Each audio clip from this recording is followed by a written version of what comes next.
5 years in the world of emo. Still standing, still solid. Happy 5th anniversary to the fam. Happy 5th anniversary. BFF, LDR Reborn. Let's go!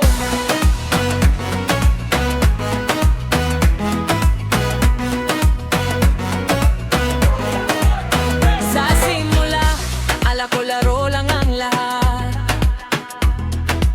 Isang mundong virtual, pixels lang ang sapat. But 5 years passed and look where we are. From strangers to family, kahit ang layo ay fast.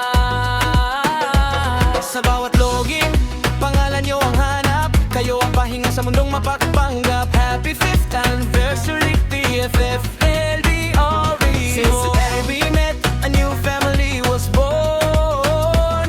Hindi hadlang ang signal o ang bagal ng net. Ang pagkakaibigang ikon, I will never forget. Kahit magkaiba ang ating pagitan, LDR man sa mata ng karamihan. Dito sa BFF, LDR Reborn, ating natagpuan. Tunay na pamilya, hindi nang iwan.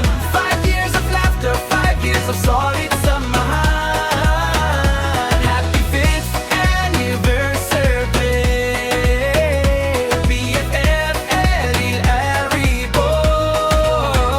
Wala lang ang iwanan, hanggang sa dulo ng walang hanggan. Minsan may tampuhan, minsan mayroong drama, pero sa huli tayo pa rin ang magkakasama. You're my sisters, my brothers, my digital home. Kahit saan mapunta, I'll never walk alone. Sa bawat screenshot at bawat puyatan, puno ng memories na hindi malilimutan. Happy 5th anniversary, BFF, and ito sa pamilya nito, tunay na pag-ibig ang na-form. Sige, sabayan nyo ako. Happy 5th anniversary, BFF, LDR Reborn. Happy 5th anniversary, BFF, LDR Reborn. Kahit screen lang ang pagitan, tamandamang ang yakap. Kayo ang pamilyang sa imo ko lang nahanap. 5 years strong and we're still counting. Ang pagmamahal natin parang mataas na mounting. Happy 5th anniversary, BFF, LDR Reborn. Itaas ang mga avatars, it's time to celebrate. Ang ganitong samahan, it's really our fate. Mula sa pagiging newbie hanggang maging old school, staying together is our #1 rule. Thank you for the love, thank you for the trust. Ang BFF, LDR Reborn sa puso ko ay must. Cheers to more years, more chats and more fun. Our journey, my family,